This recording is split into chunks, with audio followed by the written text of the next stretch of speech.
આ ₹2 સિક્કાને પથ્થરથી મારી મારીને ઝાડની અંદર ખૂતાડી ગયો. એવા હજારોની સંખ્યામાં ઝાડ પર ₹2 સિક્કા ખૂતાડેલા છે અને તમે માંગો ને તે મનોકામના અહીંયા પૂર્ણ થાય એવા લાઈવ દાખલા અહીંયા ફોટા સાથે છે. કેમ કે અહીંયા હનુમાનજીના અપરંપાર પરચા છે.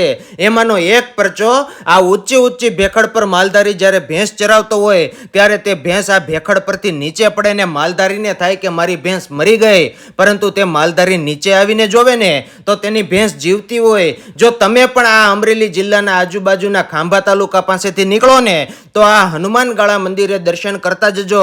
આ જગ્યા પર તમને ચાલવાની મજા આવશે, કેમ કે ચારેય બાજુએ વૃક્ષથી ઘેરાયેલું છે અને એવા વળાંક આવે જ્યાં બીક લાગે, પરંતુ હનુમાન દાદા આપણી સાથે હોય તો બીકને પણ બીવું પડે એવી મસ્ત આ જગ્યા છે ભાઈ. તો આ વિડીયોને તમારા મોબાઈલમાં સેવ કરી લેજો જેથી કરીને ખોવાઈ ન જાય ને. બોલો જય હનુમાન દાદા.